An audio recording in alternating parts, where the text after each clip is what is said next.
Prezados seres, minerais, vegetais, animais, incluindo Homo sapiens,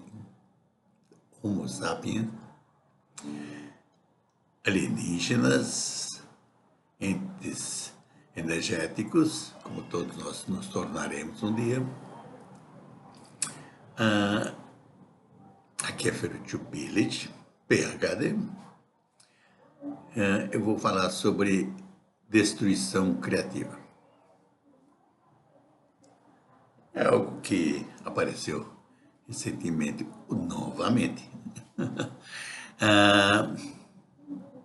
O Prêmio Nobel de Economia desse ano, 2025.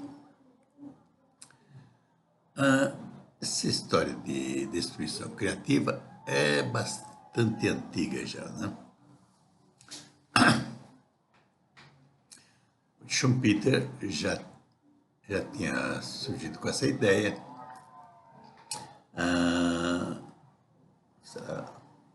Século e meio atrás, né?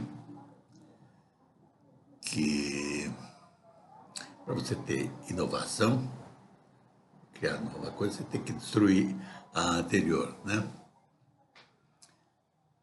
Não necessariamente, você pode simplesmente abandonar a anterior e criar nova, tá certo? Então, não precisa ser de fato destrutiva, a destruição criativa.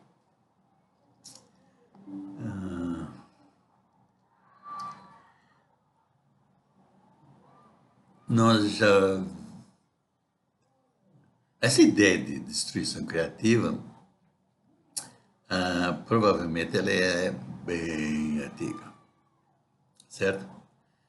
Se a gente for lá ver a Bíblia, lá no Gênesis da Bíblia ainda,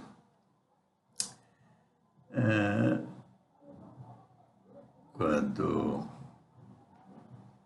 Noé foi orientado a construir uma arca e botar todos os animais que ele acha, um casal de animais que ele achasse que devia ter, também um animal, um casal.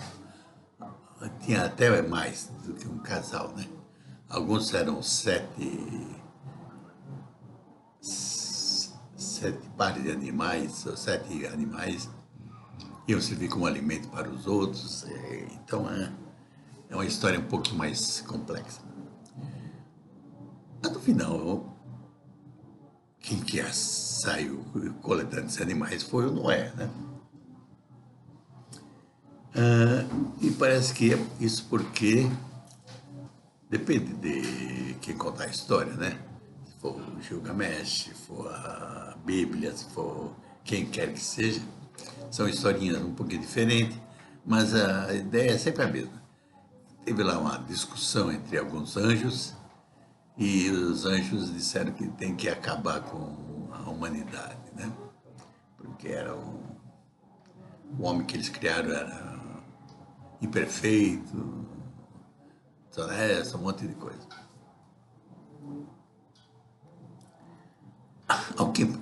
Alguém para discutir isso, provavelmente não era Deus, né?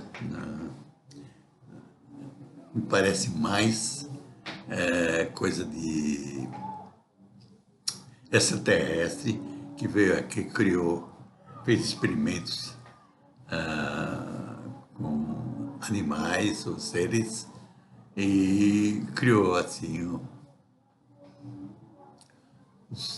as várias versões de homem para provavelmente ajudá-los em alguma coisa, né? E algumas delas eles queriam descartar, né? Foram experimentos que não deram certo. Tanto assim que se vê que na mitologia egípcia aparece lá seres com a cabeça de pássaro, corpo de não sei o quê, os minotauros, quer dizer, isso deve ter sido experimentos que, do ponto de vista deles, dos extraterrestres que estavam por aqui, gerenciando essas coisas, não gostaram do resultado, né? Então, eles criaram lá um dilúvio para acabar com todos esses seres que eles tinham criado e que não tinha dado certo, né? Aí escolheram ficar apenas com seres que eles achavam que dava certo. Então, isso foi, como se diria, uma das primeiras destruições criativas que se fez na nossa pré-história, né? Então, destruição criativa é uma história bem antiga. Vive-se fazendo disso, certo? Todas as conquistas dos vários impérios teria essa intenção também. Você vai lá, destrói o império dos outros e você bota o teu império de maneira mais criativa, aproveitando as coisas boas que tinha do império anterior e trazendo as tuas. Então, com Alexandre Grande, ele helenizou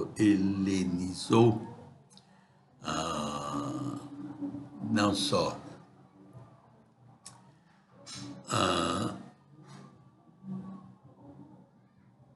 o Oriente Médio, como o Egito, e também estava indo em direção à Índia já. E criou algumas coisas interessantes.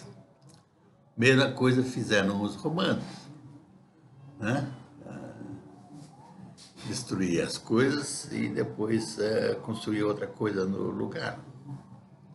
Então, em princípio, todas as guerras têm essa conotação de destruição criativa. Você destrói para depois construir uma outra coisa que você acredita que é melhor. Que nem sempre é verdade, né?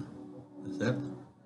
Querer melhor se você simplesmente abandonasse aquela história, aquilo que você tinha lá, e fosse criar uma outra, né? Então parece que, por exemplo, Göbekli Tepe, né? Era um caso desses, em que criaram lá um local para se reunir para festivais, coisas que o Vale não era tanto para morar, mas era para se reunir. E depois falaram, pô, não, vamos nos botar aqui, mas vamos preservar isso aqui. Então enterraram tudo aquilo lá, botaram um monte de terra para cobrir aquilo. Então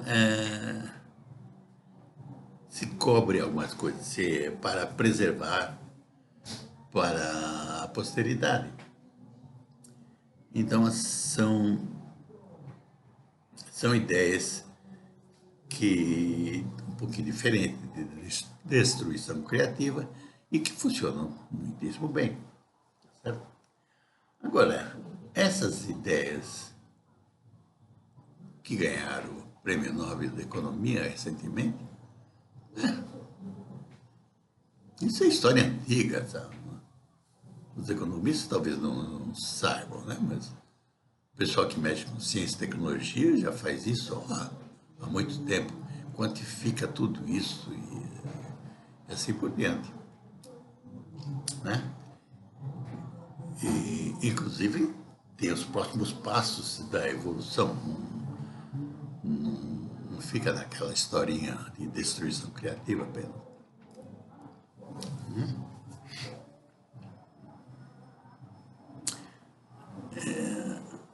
Eu já fiz.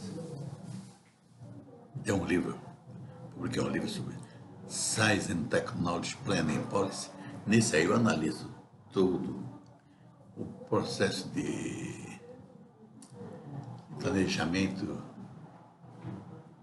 e de políticas de ciência e tecnologia em todos os países do mundo, quantitativamente, e como eles evoluem e em que direção deve caminhar, certo? Então, isso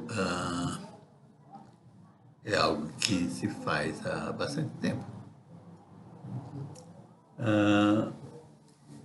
Se você olhar algum dos meus vídeos também fala sobre gestão da criatividade, é um passo adiante, né? Em vez de você só querer fazer as coisas, mas como eu ensino como analisar e gerenciar a criatividade, melhorar o desempenho das pessoas, não só os pesquisadores, mas todos, para que façam os serviços, todos os serviços que fazem, façam melhor. Porque trabalho braçal, sem criatividade, se pode botar lá um robô, um sistema automático, que ele resolve. Agora, o que nós podemos contribuir, nós humanos, é com a criatividade. E não existe outro jeito se você não usar o cérebro. Usar a inteligência artificial. Desculpe, mas inteligência artificial nada mais é... Olha, não pense que... Eu entendo muito bem disso. Nada mais é do que fazer plágio automatizado. É um grande plágio. Você pega todo o conhecimento que já existe por aí e você fica copiando tudo. Isso que é inteligência artificial. Tá certo? Vai ter um limite. Na hora que você copiar tudo isso, a inteligência artificial não vai gerar nenhuma ideia, não. Nenhumazinha. Se você não tirar daqui da tua cabeça, não vai sair nada. Então, por isso que eu propus se fazer a gestão da criatividade. Não só a gestão da criatividade, da inovação e do conhecimento. Porque você tem que ter criatividade para gerar ideias, coisas, mas também você tem que saber como é que você transforma isso em inovação, tá certo? Maneira mais prática de usar a criatividade, é o próximo passo. E tudo isso se junta com um conjunto de conhecimentos que se tem, que também deve ser gerenciado a nível global. Então,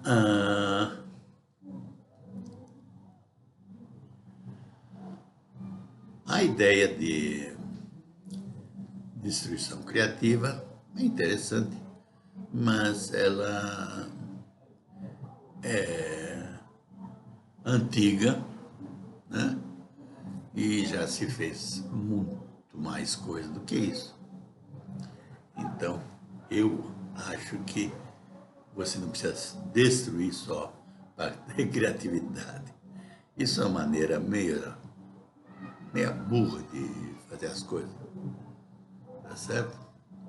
Claro que você estimula a criatividade, né?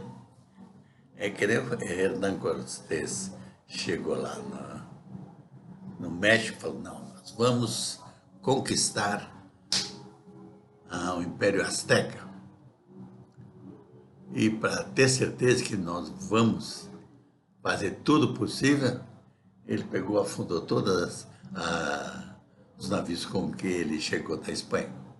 Né? Falou, não, ninguém volta. Não tem como voltar.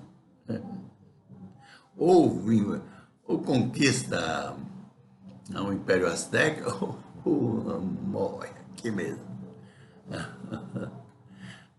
Isso é uma maneira de forçar a criatividade, né? Para você salvar a própria pele. Não é o único que fez isso, tem vários que fizeram isso de acabar com a chance de você retornar. Então, isso funciona como estimular a criatividade. Ninguém fica mais criativo que se você disser, olha, se você não resolver, não souber como resolver essas coisas até amanhã de manhã, você vai ser morto amanhã de manhã. Olha, pô, pode ser um burro, um idiota, mas você vai fazer um esforço danado para achar as soluções criativas para os problemas que te deram até amanhã de manhã, com certeza, quando a tua vida está em jogo. Ai, ai. Então, fazer gestão da criatividade, gestão da inovação, gestão do conhecimento, inclusive não precisa se fazer destruição para ter criatividade. Você pode simplesmente deixar lá ela mothball, ou seja, ela guardada, essas coisas antigas, para a posteridade, para os arqueólogos se deliciarem com essas coisas e você ir criar uma outra, tá certo?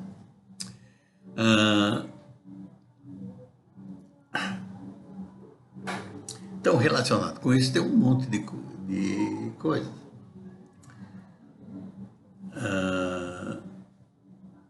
Até um modo de se trabalhar é diferente. Por exemplo, a ideia de emprego, que todo mundo tinha que ter um emprego e tal, né? Essa ideia morreu a meados dos anos 80, né? Ela se tornou obsoleta. Trabalho sempre vai ter. Trabalho é o que não falta. Se você quiser trabalhar, olha, tem muita coisa para fazer. Agora, emprego.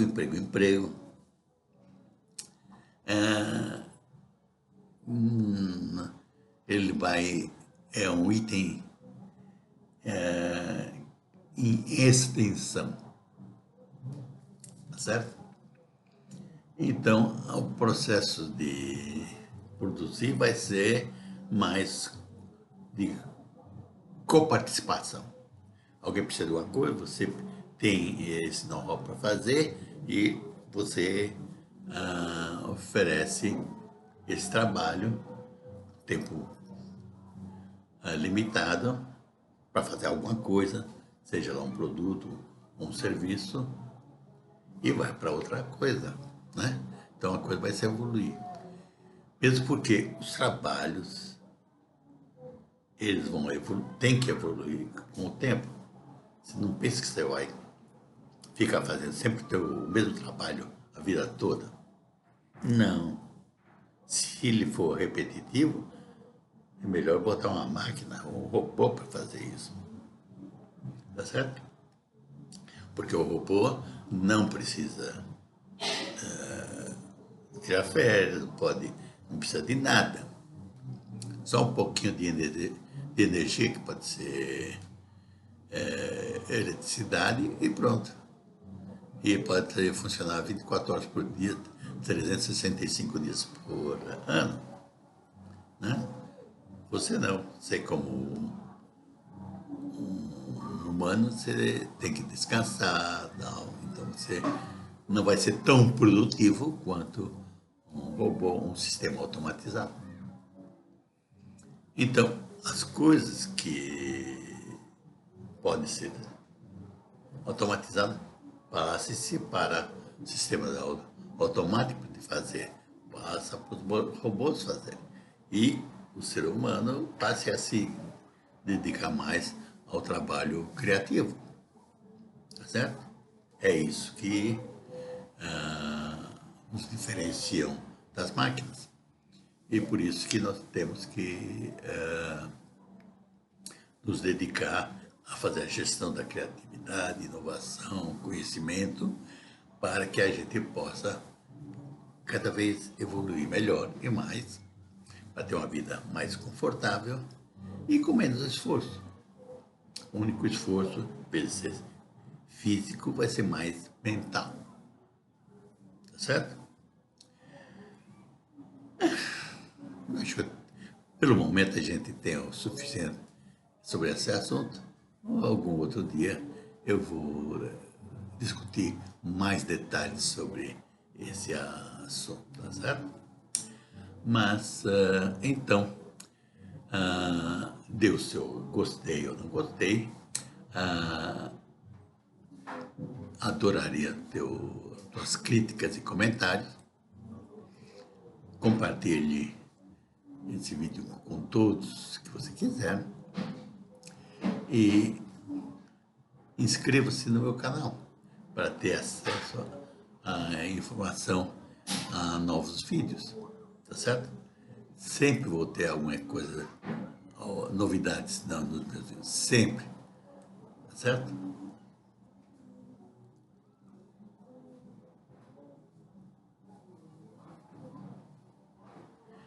Muitíssimo agradecido.